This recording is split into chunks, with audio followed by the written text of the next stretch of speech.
안녕하세요. 영화평론가 정민아입니다. 예, 첫 번째 그 전쟁 영화를 중심으로 그 영화를 통해서 평화를 읽는 법에 대해서 공부를 했는데요. 저는 지금 성결대 영화영상학과에서 같이 학생들 데리고 공부하고 있고요. 제가 이제 영화가 전공이다 보니 앞의 시간에서는 그 전쟁 영화, 그다음에 분단의 현실이 그 영화에 어떻게 영향을 미치고 재현되고 있는가 이런 좀 범위를 정했는데, 두 번째 이 평화 감수성 증진을 위한 미디어 활용법이라는 제목을 갖고 있는데, 이게 미디어라는 게 너무 범위가 넓잖아요. 그래서 제가 이제 제 전공에 맞춰서 지금 영화가 이제 K 컨텐츠라는 이름으로 불립니다. 그래서 아무래도 이렇게 우리가 그 앞서 살펴봤듯이 이렇게 전쟁 이후에 전쟁을 겪은 세대는 아니지만 반공영화 세대, 그다음에 유신 세대를 겪으면서 이런 어떤 반공이 국시였던 시대에 이런 전쟁을 바라봤던 시대에서 80년대, 90년대 민주화 시대를 겪으면서 분단이 다르게 이해가 되고, 그래서 북한하고 어떤 형제와 그다음에 휴머니즘을 바탕으로 한 또 공동체로서의 어떤 그런 모습을 꿈꾸는 그런 영화적인 해석이나 영화적인 만듦새 이런 것들을 살펴보는 시대를 지나서 이제는 전쟁은 새로운 시대로 접어든다고 얘기를 했잖아요. 그게 뭐냐면 이제 새로운 세대들은 전쟁이라는 거 너무 먼 옛날 얘기고 엄청난 거리감을 두면서 이제 바라보는 이런 시대. 그래서 제 세대, 제 2세대가 느끼는 어떤 이런 좀 실체적인 것보다는 약간의 어떻게 보면은 다른 세상의 어떤 세계로 바라보는 것 같아요. 그래서 이 첫 번째 아까 그 먼저 했던 수업에서는 강의에서는 전쟁과 분단이라는 상황에서 평화를 어떻게 끌어낸 것인가 이 문제였다면, 이번에는 K 콘텐츠를 중심으로 젊은 세대들이 느끼는 어떤 갈등과 분쟁, 그리고 이후에 어떤 평화적인 삶에 대해서 한번 살펴보도록 하겠습니다. 자, K 콘텐츠를 중심으로 하기 때문에 지금 이 사진을 보면은 다 보셨을 거예요. 오징어 게임은 진짜 뭐 K 콘텐츠가 세계 만방에 뭐라는 걸 딱 밝혔죠. 근데 여기서 제가 왜 이 작품을 갖고 왔을까라고 하면, 제가 눈여겨봤던 거는, 그리고 DP라는 작품은 오징어 게임보다 먼저 나왔는데 이 작품 참 안타까운 게, 이게 이제 DP가 감독님 보셨어요? 이 작품? 네. 보셨죠? 이게 그 군대 생활하는 DMZ에서 생활하는 군대들 얘기고 탈영병을 잡으러 다니는 얘기잖아요. 근데 이게 오징어 게임이 만약에 없었더라면 DP가 더 화제가 됐을 텐데 묻혔단 말이죠. 그래서 참 안타까운 얘기인데, 이 두 작품을 제가 그 메인 이미지로 뽑아온 이유가 있습니다. 어떤 공통점이 있을 것 같아요? 감독님 어떻게 생각하세요? 뭐 많은 공통점이 있죠. 그렇죠? 가난한 사람들의 얘기를 다루고 있고. 근데 제가 이제 오늘의 이 분쟁과 평화라는 메시지에서 앞서 작품하고 좀 연관성을 가진다면, 오징어랑 DP랑 공통점이요? 네. 어떤 공통점이 있을까? 조금 이게 직접적인 공통점은 아닐 수도 있는데, 그 제가 느끼는 거는 분단으로 인한 비극이라는 거죠. 그러니까 DP는 당연히 분단 때문에 이렇게 군인들 징병제가 있는 거고, 거기서 탈영하고, 그다음에 기억나실지 모르겠지만 땅굴 나오잖아요. 땅굴에 숨잖아요. 그렇죠? 탈영병이.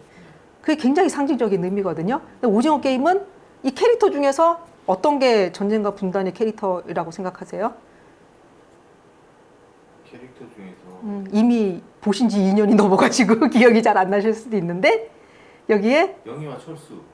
그죠, 영희와 철수도 있고, 그다음에 그 세터민 나오잖아요. 여주인공이 세터민이잖아요. 그래서 그 북한에서 이탈해서 남한 잡은 뒤에 적응을 못하다 보니 이렇게까지 인생의 밑바닥까지 떨어진. 근데 이게 굉장히 뭐 연기를 잘하죠. 정우현 씨가 뭐 세계적으로도 뭐 스타로 첫 작품으로 올라섰는데, 이후의 작품들 보면은 한 명씩 이렇게 세터민이 꼭 껴 있어요. 우리 K 컨텐츠에. 그래서 제가 느끼는 거는 K 컨텐츠가 분단과 전쟁 상황과 분리될 수 없다. 근데 우리는 어느 순간 젊은 세대들은 당연히 우리 주위에 조선족도 있고 세터민도 있고 뭐 다문화가 많기 때문에 아주 익숙하지만, 제가 느끼기에는 영화에서 아주 기본적인 캐릭터로 이렇게 등장하지는 않았었거든요. 그래서 제가 이 K 컨텐츠 좀 특징적인 상황이다, 이거를 좀 생각을 해봤습니다. 이게 바로 분단과 전쟁 이후 그다음에 평화로 가는 길목에서 어떻게 보면 필수적으로 이 우리의 이질적인 이 사람들을 우리의 어떤 하나의 공동체 안으로 품어내는 데 있어서 중요한 화두겠다, 이렇게 생각을 했습니다.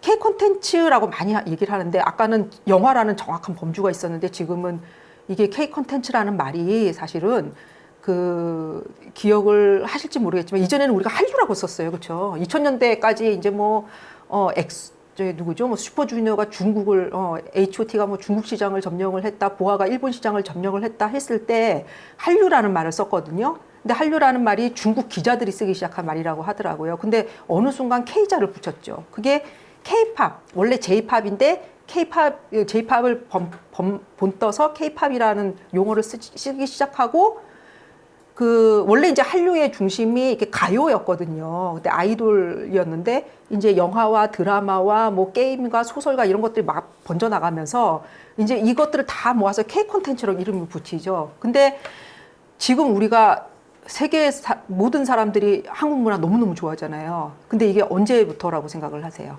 이 K 콘텐츠라는 이름으로 이렇게 세계적으로 막 이렇게 빵빵 올라온 게? 감독님 어떠세요? 제 경험을 한 15년, 20년 전? 특별한 사건은 기억은 안 나고 15년, 20년 전? 그러면 2000년대 초반 정도? 2000년 정도? 2000년대 중반 정도? 네, 중반. 근데 그게 이제 한류 2.0 시대였거든요. 근데 그때는 이제 중국, 일본을 중심으로 해서 동남아까지 이렇게 퍼져가는 거, 혹은 대장금이 중동이나 이런 데서 엄청나게 인기를 끈 거, 거기였는데, 그때까지만 해도 그 감독님하고 저하고도 이미 이제 기성세대가 됐기 때문에, 아이고, 한국 문화가 반짝하겠지, 이렇게 생각을 했었거든요. 근데 2019년에 기생충이었거든요. 기생충이 아카데미 작품상 타고, 그리고 코로나가 왔잖아요. 그리고 모든 사람들이 자가격리했잖아요. 그때 넷플릭스나 이런 OTT를 통해서 한국 드라마를 외국의 사람들이 보기 시작했죠. 그리고 이제 터진 게 오징어 게임이고 지옥이고 지금 쭉쭉쭉쭉 오는 거거든요. 최근에는 사냥개들, 그다음에 택배기사 이런 것도 1위 다 찍는데 이제는 글로벌 1위 했다고 그래도 뉴스도 안 돼요. 뉴스도 안 되고 빌보드에서 빌보드 핫백에 들어갔다고 해도 뉴스도 안 되는 별로 너무나 흔한 일인데 아마 감독님하고 저하고는 이런 현실이 너무나 판타지스럽잖아요. 솔직히 말해서. 우리는 상상을 못 해봤고 우리는 80년대 영화를 보고 자랐던 세대이기 때문에 80년대 에로로 점쳐졌던 방화 시대에 우리는 유럽 영화를 꿈꾸면서 살았던 이 시대에 전 세계인들이 한국 영화를 보고 한국 드라마를 본다는 건 너무나 특별하고 이상한 일인데 이게 이제 이게 이제 다시 원래로 돌아가서 K 콘텐츠라는 이름이 세계적으로 확산된 건 딱 코로나 시기하고 딱 맞아 떨어져요. 그래서 2020년, 그러니까 지금 한 2020년이 한 3, 4년 정도 경과됐잖아요. 한 3, 4년 사이에 이 코로나, 우리가 K 방역을 굉장히 잘하고 나서 이게 이제 원래 우리가 한 100년 동안은 이 세상의 문화의 중심은 유럽이었잖아요. 혹은 북미권이었잖아요. 근데 그게 서서히 방역을 너무 못했어요. 유럽에서 못했고 북미권에서는 코로나로 많이 어떤 자유가 중요하지만 이건 체계적으로 이렇게 관리가 안 되고 이러면서 어떻게 보면 한국을 중심으로 해서 중국과 일본과 이렇게 아시아 쪽이 어느 정도 이렇게 체계가 잡힌 어떤 방역을 잘 치러내는 이런 것들을 보면서 이게 이제 문화적인 중심이 서서히 이렇게 이동을 하면서 한국이 그 중심이 됐다는 거거든요. 그래서 K 콘텐츠는 이제는 너무나 익숙하게 세계 모든 이들이 다 너무나 좋아하고 재밌고 젊고 역동적이고 세련되고 이렇게 느끼고 그래서 저도 외국 사람들이 한국은 세련됐잖아 그러면 그게 너무나 사실일까라는 생각이 드는데요. 근데 여기서 또 중요한 거는 우리가 MZ세대 많이 하잖아요. 근데 우리 같은 기성세대는 감독님도 그러실 텐데 MZ세대는 정치권에서 어떻게 표 좀 얻어보려고 이용하는 거 아니야? 이렇게 생각이 들죠. 사실은 M세대는 한 30대에서 40대까지 걸쳐져 있고 Z세대는 10대 후반에서 20대까지 걸쳐져 있는데 10대, 20대, 30대, 40대가 다 한 묶음으로 묶인 건 너무 이상한 거죠. 근데 그런 어떤 정치적인 어떤 그런 목적이 있지만 사실은 이 MZ세대라고 분리를 하는 거는 기성의 어떤 X세대하고 다르게 너무나 디지털 문화에 익숙하고 이런 스트리밍이나 컨텐츠라는 어떤 컨텐츠 소비라는 거에 너무나 익숙한 세대라는 거죠. 그래서 이들이 사실 Z세대라고 지금 얘기를 할게요. 20대, 30대 초반까지 Z세대, 이 Z세대가 세계적으로 한국뿐만 아니고 세계적으로 이 컨텐츠의 매력을 찾고 한국 문화를 전파하는 문화의 어떤 외교관이 되고 있다고 생각을 하거든요. 그러면서 이게 조금씩 저는 이 세상이 물론 이제 기성세대가 물러나고 새로운 세대가 등장하는 시기도 하지만 그 아날로그와 디지털을 우리가 겹쳐 살았던 우리와는 너무나 다른 지금 디지털 시계의 세계 속에 살고 있다는 그런 생각을 하고 있습니다. 그래서 근데 여기서 이제 K 콘텐츠라는 거는 꼭 한국에서 만들지 않아도 예를 들어서 파친코하고 미나리는 미국 자본이거든요. 오징어 게임도 미국 자본이죠. 오징어 게임이 미국 에미상에서 수상을 했어요. 근데 우리는 또 우리 거라고 우기죠. 당연히 우리말로 한국 배우들이 한국 감독이 만들었기 때문에 우리 건데 한국에서 백상예술대상에서 대상을 받거든요. 그러면 미국 사람들은 자본이 미국 거니까 미국 거다라고 우기고 우리는 한국의 언어와 한국의 배우와 한국의 연출력과 한국적인 스토리와 가장 중요한 거는 한국적인 문화 정체성이 담겨 있는 한국 상품이다 이렇게 생각을 하는 거죠. 저는 그런 구분은 굳이 나눌 필요가 없다고 생각을 합니다. 이게 한국적인 문화 정체성을 외국 사람들이 얼마나 보고 싶어 하고, 그 다음에 얼마나 찾고, 그래서 만약에 꼭 한국 감독이 아니어도 그냥 뭐 미국에 있거나 일본에 있거나 중국에 있거나 뭐 유럽에 있거나 이 사람이 한국적인 거를 찍고 싶다 하면은 그거는 저는 K 콘텐츠라고 생각을 하거든요. 그래서 한국적인 문화 코드 이거를 외국에서도 상업적인 성공을 위한 소재로 활용한다고 해요. 그러니까 아주 생뚱맞은 일이 있는데 K-팝 그러면은 한국의 아이돌이잖아요. 근데 K-팝 그룹이 남미에도 있고 인도에도 있는 거 아세요? 예. 네. 들었어요. 들었죠? 네. 한국 사람은 아무도 없어요. 거기는 제작자도 없고 가수도 인도 가수고 남미 가수고 근데 한국말로 노래를 해요. 그 사람들이. 그거를 K-팝이라고 그러거든요. 그래서 K-팝이라는 거는 하나의 장르가 돼버렸어요. 우리가 락큰롤이라든지 재즈처럼 발상지는 락큰롤과 재즈는 다 미국이잖아요. 근데 한국의 재즈 밴드가 있듯이 한국의 락큰롤 밴드가 있듯이 인도의 K-팝 밴드가 있고 그다음에 남미에 멕시코에 K-팝 밴드가 있는 이런 시대까지 왔다는 거죠. 그러면 지금 왜 이 얘기를 말씀을 드리냐면 아까 K 콘텐츠랑 그러면 이 평화랑 뭐 분단이랑 뭔 관계가 많다고 하는 게 제가 오징어 게임과 DP를 통해서 봤는데 최근에 느낌은 어떤 느낌이 드냐면은요. 이게 K 콘텐츠가 유행을 하면서 우리가 예전에 이제 한국의 뭐 문화가 외국에 많이 소개가 되고 대장금하고 비교를 해보겠습니다. 대장금이 외국에 많이 팔린 드라마이기 때문에 허준 대장금 이런 건데 그리고 겨울연가 이런 거잖아요. 기억나시죠? 한류시대 때. 그런 작품들은 보통 성격이 어떤가요? 주인공이 고난을 겪고 심파, 가족. 그 다음에 로맨스도 잘 이루어지고 그 다음에 고난을 겪고 성공하는 이야기잖아요. 근데 K 콘텐츠는 조금 달라요. 굉장히 비관적이고 염세적이고 오징어 게임 DP 보세요. 승리하는 서사가 아니고 굉장히 디스토피아적인 어떤 지옥도를 보여주거든요. 근데 그거를 보고 사람들이 한국이 너무 멋있대요. 그러면 우리가 기성세대 눈으로 봤을 때 한국이 멋있는 부분을 보여준 건 아니잖아요. 근데 왜 한국이 멋있다고 할까? 궁금하지 않으셨나요? 그건 모르겠네요. 그죠? 근데 저도 그게 궁금했는데 그래서 몇 번에 이렇게 외국 사람들한테 물어보기도 했어요. 그러니까 이거를 이제 외국 사람들은 익스트림 장르, 그러니까 굉장히 지독해요. 그러니까 지독한 폭력이 들어가고 지독한 막 엄청난 가난이 들어가고 또 뭐 펜트하우스 같은 경우에는 뭐 재벌 부자들이 자기네들끼리 사는데 뭐 아수라장이잖아요. 막 싸우고 난리가 나잖아요. 음모에다가. 근데 화려하지만 그런 어떤 비인간성이 막 도드라지는 이런 거를 보면서 한국은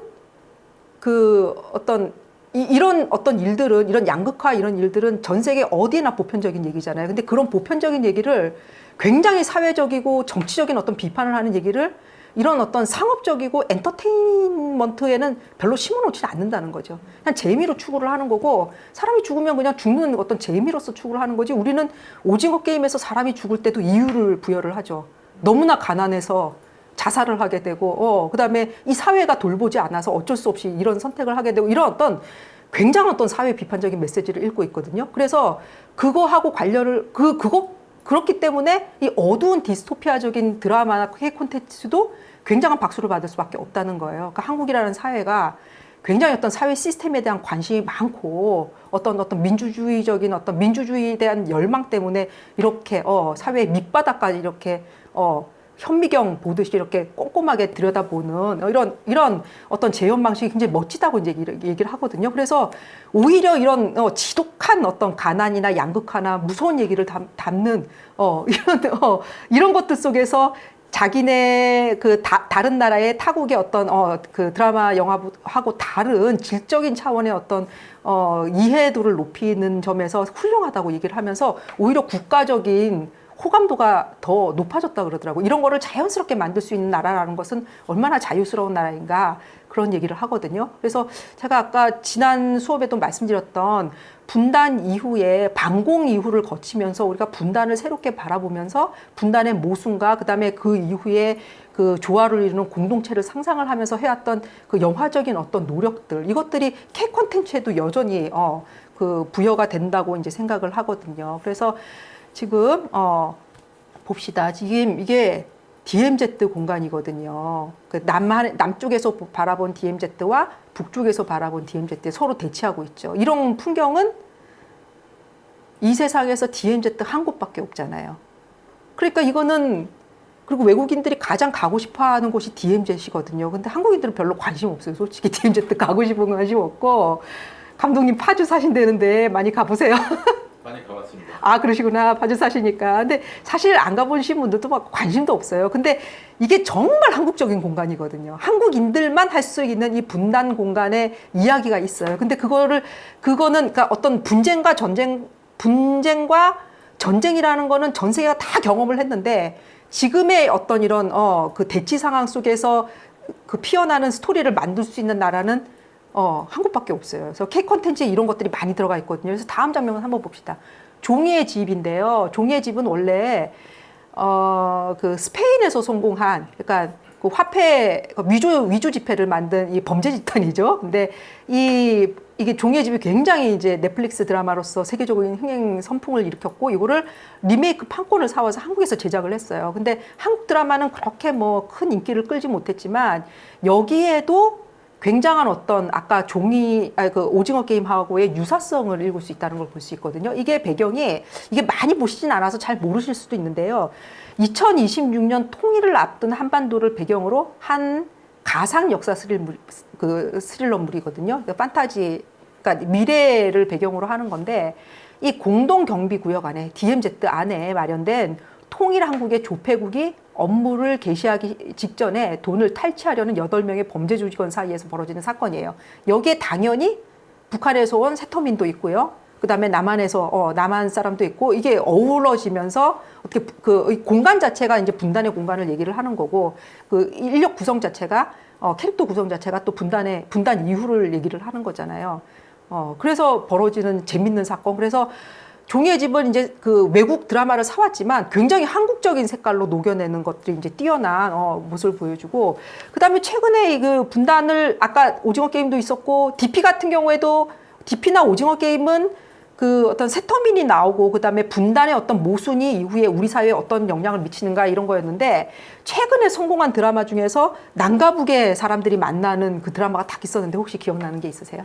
최근에 세계적으로 엄청난 흥행, 특히 일본에서 엄청난 성공을 거뒀고, 맞아요. 결혼까지 했잖아요. 그 배우가. 그래서 그 남한 여자와 북한 남자, 이렇게 여주인공이 패러글라이딩을 타고 군사봉개선을 아주 가볍게 넘어갑니다. 근데 이런 거는 DMZ를 바람을 타고 넘나들 수 있는 그런 넓지 않은 지역. 사실은 저희 집에서도 북한이 보이거든요. 감독님 댁에서도 보이실 거예요. 그렇죠? 근데 굉장히 가까운 거리인데 우리는 감히 가려는 상상을 하지 않잖아요. 근데 이거 그냥 경비행기 타고 살짝 넘어가도 넘어갈 수 있는 이런 공간이라는 것을 놓고 상상의 어떤 드라마를 쓰는 건데 여기서 이제 분단의 과거와 미래를 사유하는 한국 사회의 시각이 그려지는 거죠. 분단이라는 것이 있는데 가볍게 뛰어넘을 수 있다는 어떤 미래의 상상력. 그래서 이 배우들 굉장히 뭐 선남 선녀죠, 뭐 그렇죠. 이렇게 해서 뭐 결혼까지 하고 등년지까지 해서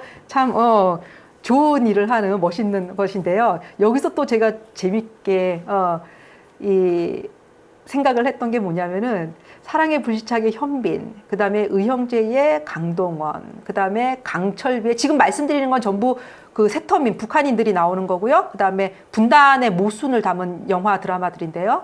그다음에 강철비의 정우성, 그다음에 은밀하게 위대하게의 김수현 어떤 공동점이 있는 것 같으세요? 이 배우들의 공조의 그다음에 공유. 배우들의 공통점이요? 네, 이 배우들 제가 말한 이 남자 배우들의 어떤 공통점이 있다고 생각하세요? 맞아요. 근데 미남 배우들이 다 북한 사람들 연기하고 있어요. 그러니까 이거 너무 재밌는 제가 말씀을 드릴 건데 1964년에 이만희 감독이라고 그 이만희 감독이 영화 잘 만드시는 분인데 또 그 방공 영화 잘 만드셨거든요. 근데 아까 앞 시간에도 임권택 감독 영화를 주로 소개를 했지만 임권택 감독하고 이만희 감독은 굉장히 좀 유사한 측면이 있어요. 이만희 감독도 굉장히 북한 인민군을 인간적인 모습으로 그려서 그 저기 고문실에 끌려가기도 했거든요. 그때 어떤 사건이 있었냐면 돌아온 여포로라는 사건이 있었는데 북한 장교 역할을 그 희대의 미남 신성일 씨가 연기를 합니다. 근데 이렇게 긴 가죽 코트를 입고 장화 그 부츠를 딱 신고 그 키도 크고 늘씬하시고 멋있잖아요. 잘생겼잖아요. 그래서 이제 북한 인민군 장교고 지식인이에요. 대학을 나온 인텔리고 사회주의 열렬 사상가고 그 모습을 그 영진공의 어떤 검열관이 본 순간 이거는 도저히 개봉할 수가 없다. 왜? 북한군이 너무 잘생겼다. 그래서 그 영화는 개봉을 제대로 못 하거든요. 그런 에피소드가 있었는데 이제는 2000년대 이후에 이제는 북한 사람들은 되게 잘생긴 꽃미남 배우들이 연기를 하거든요. 이거는 왜 그럴까요? 그래서 의형제 보면은 그 강동원 씨가 북한 사람이고 그다음에 송강호 씨가 남한 사람이고 그다음에 곽도원 씨가 남한 사람인데 정우성 씨가 북한 사람이에요. 그러니까 남한 사람은 좀 중년에 후덕한 뭐 못생긴 건 아니죠. 멋있죠. 그분들도 다. 근데 꽃미남가라는 아닌 그런 분들로 배치를 하고 북한 사람들은 너무 잘생긴 사람으로 배치를 하거든요. 이게 한때의 또 경향이었어요. 그래서 저도 이게 이런 것 자체가 어떻게 보면은 우리가 그 2000년대부터 한 10년 동안 분단 영화가 굉장히 어떤 휴머니즘 영화로 방향이 바뀌었다 그랬잖아요. 그래서 평화 무드와 함께 더불어서 남북 간 화해 무드에 영화가 동참을 하는 이런 분위기였는데 그때 이제 그 북한 사람들을 우리가 왕래도 하고 금강산도 가고 하면서 우리의 형제를 발견을 하게 됐잖아요. 그래서 북한에 대한 굉장히 좀 호의적인 시선이 있었고 그다음에 약간의 우리가 그런 게 있죠. 정우성 씨나 그다음에 강동원 씨 이렇게 보면은 또 잘생긴 남자가 또 더 불쌍해 보여요. 어떻게? 그러니까 그래서 조금 이렇게 잘생긴 미남에 대한 어떤 연민의 감정을 불러일으키는 이런 감수성을 계속 끌어올리는 이런 영화 드라마들이 만들어지고 있거든요. 그렇게 해서 적대시하지 말자.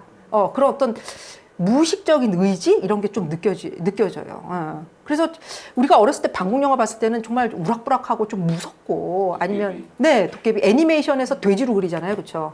또리 장군 돼지로 그리고 그랬던 거하고는 완전히 상반되는 그런 모습으로 그려진 거거든요. 이것이 굉장히 어떤 그 물론 이제 지금도 뭐 정권의 어떤 성격에 따라서 여러 가지 그 상황은 바뀌고 있지만 어느 정도 이런 궤도들을 이런 영화 드라마에 많은 사람들이 반응을 한다는 거는 어느 정도 이렇게 북한에 대한 어떤 연민 내지는 같이 잘 화합해서 살고 싶다는 이런 열망이 저는 있지 않을까. 적대시하는 게 큰 것보다는 그렇지 않을까라고 이제 읽고 있고요. 그 다음에 이런 것들이 이렇게 사실은 근데 이렇게 꽃미남의 어떤 새터민이 나오는 이런 유행은 사실 좀 갔어요. 지금은 앞서 시간에도 얘기했지만 전쟁 자체를 별로 그리고 싶어 하지 않고요. 전쟁 이후에 뭐 분단 상황을 별로 영화에서 보고 싶어 하지 않는 이런 시대가 돼버렸어요. 지금은 너무 대화가 오래 단절되고 좀 반복되고 이제는 통일이 별로 필요하지 않다. 그다음에 오랫동안 우리가 기다려왔는데 별로 성과가 없어서 이제는 좀 어렵지 않겠는가 어떤 비관론이 자리를 잡고 하면서 그게 좀 대중문화물에도 반영이 된다고 보이는데요. 그러면서 저는 이 은밀하게 위대하게나 그다음에 오징어 게임의 이 새터민들이 여기는 사랑의 불시착의 이제 아주머니들의 모습인데요. 북한 사람들 아주머니들의 모습인데 이런 최근의 드라마와 영화 그 K 콘텐츠를 보면서 좀 느껴졌던 거는 앞서 이제 꽃미남들이 연기했던 굉장히 조금 연민을 일으키는 미남에서 이제는 일상으로 들어온 것 같거든요. 너무 주위에 많고 그다음에 저도 사실은 이 김포 성당에서 어떤 새터미를 좀 후원을 하게 됐는데 만날 수 있어요, 이제는. 그렇죠? 그 강동 같은 미남은 우리가 못 만나지만 이제는 흔히 이렇게 사랑의 불시착에 나오는 이런 아주머니들처럼 익숙하게 만나는, 가게에 가도 만나고 뭐 고깃집에 가도 만날 수 있고, 그래서 어느 정도 다른 어떤 동남아에서 온 그 다문화 친구들처럼 어느 정도 우리가 이제 분단이 오래된 이후에 이들을 우리 이웃으로 받아들이고 있는 모습이지 않나 하는 거를 느꼈어요. 그래서 다음 사진 보면은 이거는 이상한 변호사 우영우잖아요. 이상한 변호사 우영우의 북한에서 온 조선족 여인이죠. 북한보다는 조선족 여인의 어떤 아픔 이런 것들을 딱 보여줬는데, 예, 그리고 세터민이었나요? 제가 지금 조선족 여인이었던 것 같아요. 그렇죠? 예, 그 조선족이라는 것도 어쨌든 우리가 그 식민지 이후에 저기 그쪽으로 가게 된 독립운동을 하면서 이제 가게 된 어떻게 보면은 전쟁과 분쟁의 어떤 결과물이니까요. 이렇게 나있고, 그다음에 그 364라는 이거 제목이 정확하게 제가 생각이 안 나는데 645인가 이런 최근에 이렇게 복권을 둘러싸고 그 DMZ 때에서 벌어지는 그 영화가 하나가 있었거든요. 거기에 등장하는 북한 여군 모습이에요. 이렇게 굉장히 어떤 우리의 그냥 자매처럼 이렇게 그려내는 모습을 보면서 조금 더 이렇게 가깝고 일상적인 우리의 생활의 삶의 모습으로 이렇게 훌쩍 들어온 거를 볼 수가 있어요. 그래서 이제 전쟁 영화는 더 이상 분단 영화를 더 이상 좋아하고 이런 시대가 아니지만, 오히려 개별적으로 이렇게 한 명 한 명씩 이렇게 우리의 이웃으로 살고 있는 모습을 통해서, 혹은 DMZ 공간을 굉장히 한국적인 로컬 공간으로 K 콘텐츠에서 담아내면서 한국적인 색채를, 한국적인 문화 정체성을 강화하는 것처럼 이 분단 요소가 이제는 우리의 일상의 요소로 다 들어와서 이 상업적인 엔터테인먼트 장르에 굉장히 잘 활용하고 있다는 거가 보여지거든요. 그래서 이미 이제 젊은 세대들은 분단과 뭐 전쟁은 이미 뭐 관심이 없는 거 이게 아니고, 이제는 우리의 삶 속에 더 깊이 들어와서 우리가 늘 그 삶의 형태로 고민할 수밖에 없는 것이다. 그것이 이제 분단의 모순에 현재화라고 이제 읽어볼 수가 있고요. 다음에 이제 이게 분노하는 젊은이라는 제가 제목을 붙였는데요. 아까 앞서 그 서두에서 말씀드렸던 이게 굉장히 디스토피아적인 컨텐츠, 이것에 굉장한 많은 사람들이 반응을 하는데, 좀 제가 또 특징적으로 읽었던 건 특히 이제 MZ세대 중에서는 Z세대죠. 아예 이제 사회에 진출하고 있는 젊은 세대들인데, 이들이 겪고 있는 어떻게 보면은 사회에 대한 어떤 불만 이런 것들이 굉장히 많잖아요. 그런 것들이 이런 컨텐츠에 많이 반영이 되고 있는 것 같아요. 특히 이제 분단의 모순보다는 이들의 그 어떤 분노하는 지점은 양극화 문제겠죠, 그렇죠? 어떻게 사회적으로 자신의 입지가 없고, 그 다음에 더 이상 발전할 수 있는 이런 가능성이 차단된 그 계급 상승의 어떤 사다리가 없는 가운데서 절망에 빠지는 사람들의 젊은이의 모습들이 이렇게 많이 드러나거든요. 그래서 인간 수업 같은 경우에는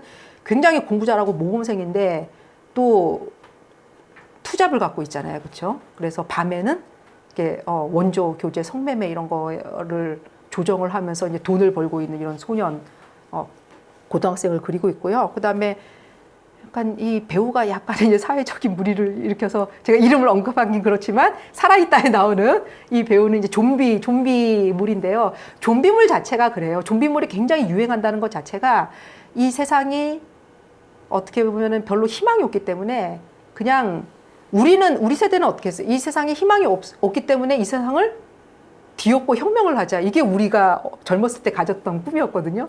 근데 지금 세상은, 지금의 젊은 세대는 혁명을 하자가 아니고 그냥 다 같이 무너지자라는 어떤 그런 관점. 그래서 좀비물을 굉장히 좀 선호하고 이런 게 있어요. 그러니까 제로에서 시작했으면 좋겠다. 근데 그게 어떻게 보면은 전쟁에서 우리가 제로에서 시작해서 이렇게 쌓아져 왔던 게 70년인데 그동안에 이제 견고하게 구축된 게 어떻게 보면은 계급의 사다리를 넘어가지 못하고 양극화가 극심화된 이 시기거든요. 그래서 마치 재난과 전쟁 시기처럼 제로 베이스가 되는 이런 세상을 꿈꾸는 이게 좀비물들이 많이 나오는 게 참 저희로서도 굉장히 오싹한 분위기거든요. 그래서 이것은 어떻게 보면은 이런 분노를 좀 긍정적인 에너지로 풀고 조금은 개방성과 그다음에 열려 있는 마음으로 이거를 큰 그릇으로 품어 안을 것인가, 이게 이제 우리의 과제라고 생각을 합니다. 거기에는 분단의 모순도 분명히 들어가 있고 자본주의의 어떤 심화 발전도 들어가 있고, 그러면서 이제 여기서 박탈된 젊은이들의 모습이 다양한 모습으로 표출되거든요. 그래서 그런 점에서 이제 이거를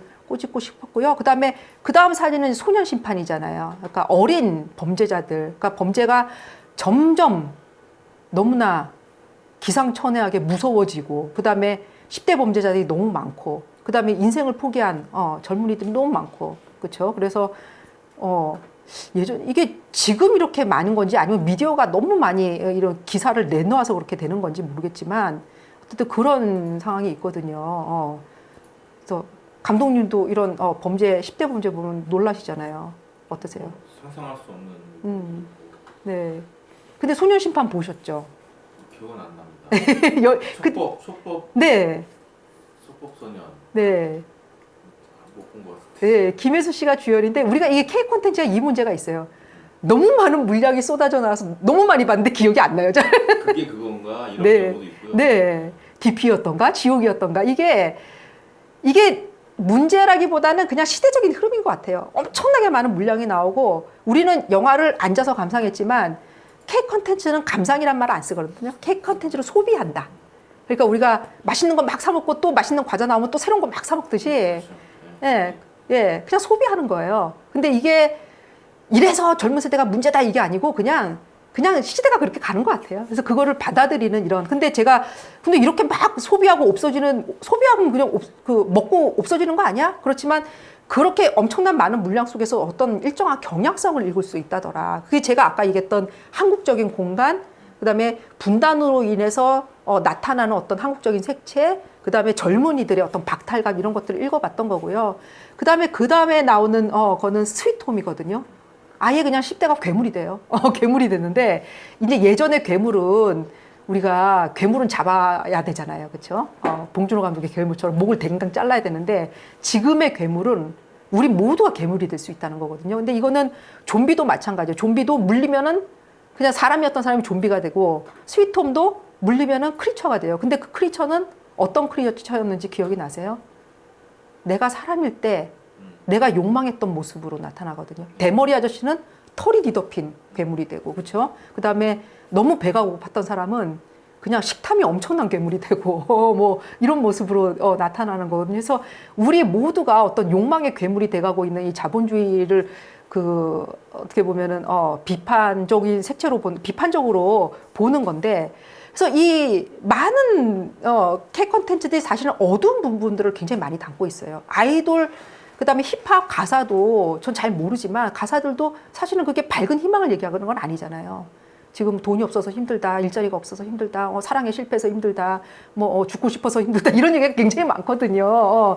근데 거기에 이제 사람들이 굉장히 우리뿐만 아니고 사람들이 어쩌면 기성세대들은 한국의 이런 어두운 측면을 내세우는 이 K 콘텐츠가 문제라고 얘기를 할 수 있겠지만, 이 세계의 젊은이들은 여기에 반응을 하고 오히려 여기서 희망을 본다는 거는 우리가 새롭게 이 K 콘텐츠를 좀 다시 볼 수 있다, 이런 측면이 있다 이거고, 그다음에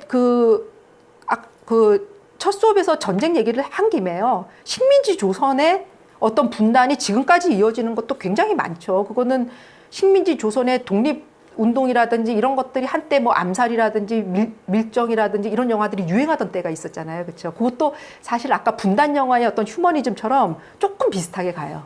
그래서 분단 영화의 휴머니즘과 같은 메시지를 식민지 조선에서 찾는 이런 것들이 있거든요. 근데 이게 또 어떻게 보면 정치적으로 약간 보수화되면 이런 것들이 또 사라져요. 사라졌다가 정치적으로 또 열리고 이러면 또 다시 이런 것들이 나오거든요. 그래서 식민지 조선의 어떤 식민지 조선 문제를 건드리는 레트로 드라마들이 미스터 선샤인이 엄청나게 성공하고요. 그러면서 우리가 몰랐던 독립운동가들에 대한 삶에 대해서 다시 생각을 하게 되고, 그러면서 이들의 그 독립운동가의 삶을 보면 참 귀감이 되는데, 이름도 없이, 그다음에 어떤 대가도 없이 당시에 우리가 한국전에서 소년병들처럼 어떤 대가도 없이 애국심 하나로 저렇게 살 수 있을까라는 거를 우리에게 계속 질문을 던지잖아요. 그래서 나는 고문당하면 다 불 것 같은데 근데 무슨 힘일까라는, 그러면서 이 나라라는 거, 이웃이라는 걸 다시 생각하고, 그다음에 이들의 어떤 나는 못했을 수도 있지만 이런 분들이 있었기 때문에 지금의 어떤 우리가 평화롭고 민주주의로 가는 세상을 누릴 수 있다 이런 거고요. 파친코인데 이것도 참 미국 자본으로 다 만들어졌고 감독 다 미국 사람이에요. 미국 제작자 물론 그 한국계 미국인들이지만요. 근데 한국말로 그다음에 한국인들이 한국적인 스토리를 만들었기 때문에 저는 이거는 K 콘텐츠로 포섭을 하면서 윤여정 씨가 이제 윤여정 배우가 정말 레전드급 배우인데 주인공이죠. 그래서 이 식민지 조선의 문제가 지금 세상을 떠도는 어떤 디아스포라인들, 그러니까 한국의 고향으로 돌아오지 못하고 일본이나 이런 외국에 사는 사람들을 디아스포라라는 용어를 쓰거든요. 그래서 그러면 그러니까 우리가 한반도에만 한국 사람이 사는 게 아니고 아프리카 뭐 어느 대륙에도 한국인들이 다 포진해 있죠. 근데 이들이 다 사실은 어떤 코리안이라는 큰 이름으로 하나의 커다란 그릇 속에 담기잖아요. 그래서 그 부분들을 보면서 우리가 크게 이제 우리를 남한, 북한, 그다음에 해외 동포까지 다 아우르는 코리아, 원 코리아의 하나의 어떤 평화로운 모습으로 상상을 하는데 그런 한 가운데 있는 작품이라서 한번 얘기를 해봤고요. 마지막으로 제가 말씀드리고 싶은 게 있어요. 다시 만난 세계 혹시 아세요? 감독님 이게 왜 이런 타이틀이 있는지?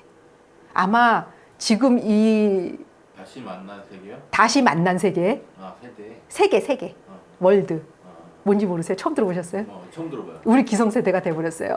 MZ세대는 다 알 거예요. 이게 소녀시대 노래예요. 소녀시대 노래인데 왜 제가 이거를 뽑았게요? 이 분쟁과 평화를 얘기하는데요. 네. 역사는 다시 반복한다? 놀라운 게 네. 태국과 미얀마와 아시아 각국의 민주주의 시위에 다시 만난 세계를 불러요. 우리가 민중가요 불렀듯이 그다음에 우리의 소원은 통일을 불렀듯이 소녀시대의 다시 만난 세계를 부르면서 민주주의 시위를 한다는 거죠. 그래서 지금 태국에서 결성된 댄스모크라시라는 게 있거든요. 댄스와 데모크라시를 합쳤어요. 그러니까 춤으로 민주주의를 하는. 근데 이게 우리가 K 콘텐츠가 그렇게 대단해! 라고 얘기하고 아까 제가 그거 좀 연동되는 건데 사회 비판적인 메시지를 잘 녹여서 그래 우리는 표현의 자유를 잘하고 있어! 이 수준이 아니고 한국이 민주주의 물론 이거는 좀 보는 시각에 따라서 민주주의가 아직은 멀었다라고 말씀을 하시고 우리가 뭐 기껏 이뤄놓은 민주주의가 무너져간다 이렇게 할 수도 있지만 크게 봤을 때 87년 이후에 지금 한 40년이 거의 다 돼가고 있는데 지금의 민주주의는 굉장히 성숙되고 시민의식이 성숙됐다는 걸 느끼잖아요. 저희 사실 우리 아까 말씀하셨지만 에로 시대, 그다음에 반공영화의 시대에서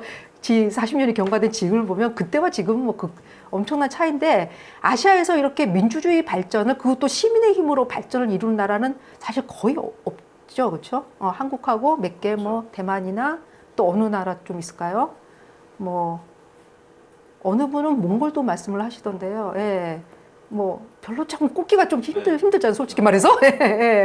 근데 그러니까 이제 이 동남아시아 국가들 그다음에 이런 중동 국가들의 많은 시위들이 많이 있잖아요, 요새. 근데 그런 곳의 시민들이 한국의 민주주의를 굉장히 롤모델로 많이 삼는다고 해요. 근데 K 콘텐츠를 좋아하는 이유가 한국의 민주주의 때문에 그렇다고 많이 얘기를 하거든요. 그러면서 깜짝 놀라는 거는 아시아의 젊은이들이 K-팝이라는 공통 분모로 모여서 사회 참여 정치적인 활동을 한다는 거죠. 그래서 지금 사진은 태국의 젊은이들의 민주주의 시위 현장이거든요. 여기에 K-팝 음악이 불리고 그 다음에 군무를 쳐요. 아이돌 군무를 치면서 우리는 화염병을 들고 돌을 깼는데 정말 젊은 시대다운 시위 방식이라고 생각하는데 이게 굉장히 유튜브에도 많은 영상들을 보실 수 있을 거예요. 이렇게 그 아이돌 군무를 추고 하면서 민주주의를 시위를 하더라. 그 다음에 또 중요한 거는 각 BTS 아미도 있고 각 팬 사이트가 있잖아요. 그 팬 사이트가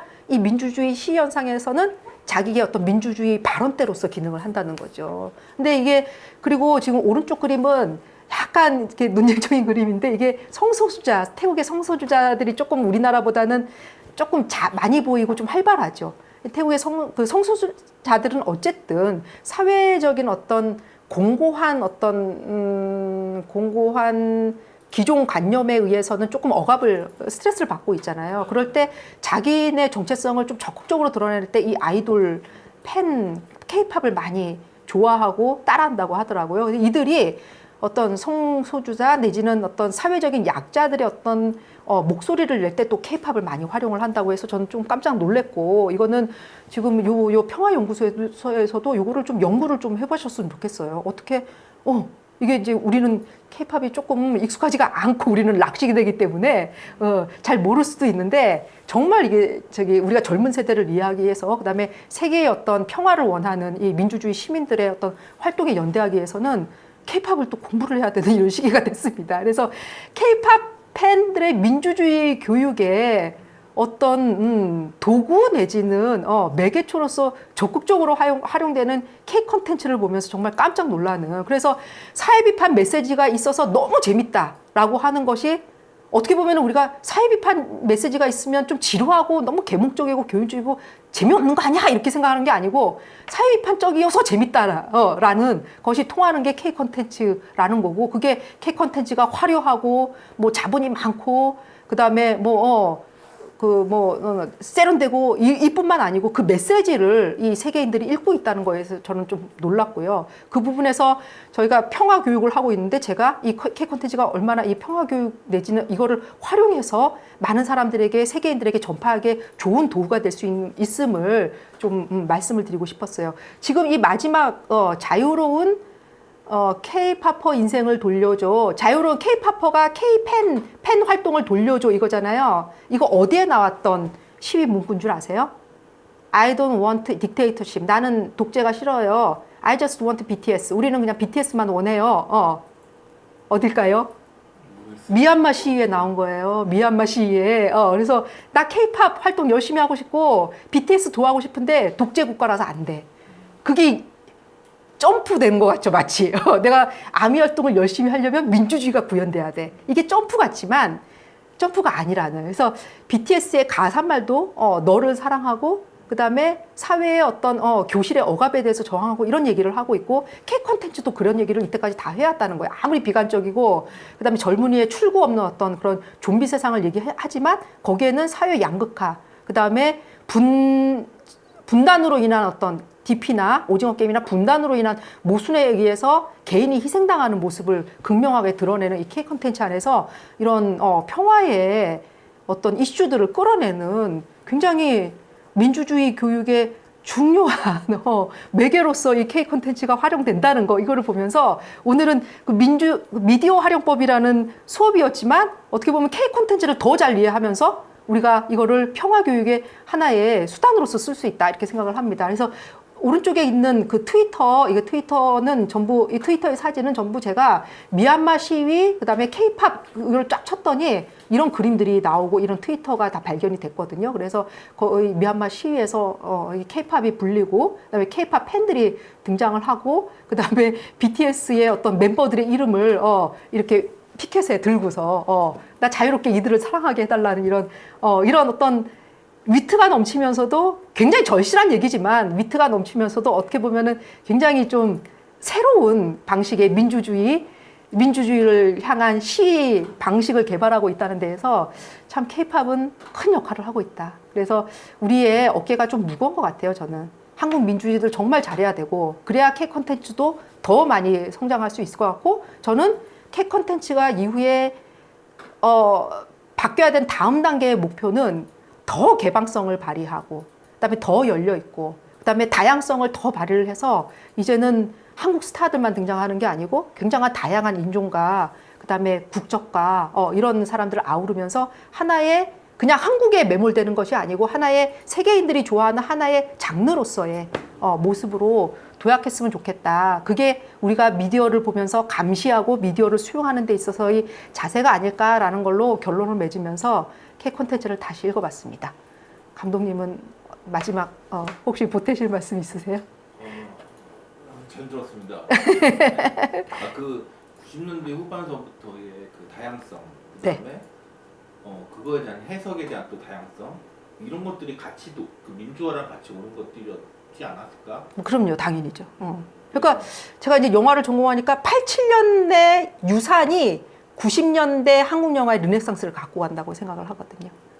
그런 민주주의 교육을 받았던 젊은 세대들이 영화인으로 많이 등장을 하고, 이런 것들이 그리고 90년대 중반 때 단편 영화라든가 독립 영화라든가 이런 것들이 또 많이 활발하게 있었던 것 같아요. 네, 맞아요. 예. 우리는 아무래도 좀 이렇게 나이가 있으니까 옛날 또 90년대 얘기를 하는데, 예, 그래서 그런 87년이라는 어떤 기점을 정말 우리가 굉장히 소중하게 다시 재평가해야 될 것 같습니다. 예. 예, 감사합니다. 여기까지 그러면 마무리하겠습니다. 긴 시간 함께 해주셔서 감사합니다.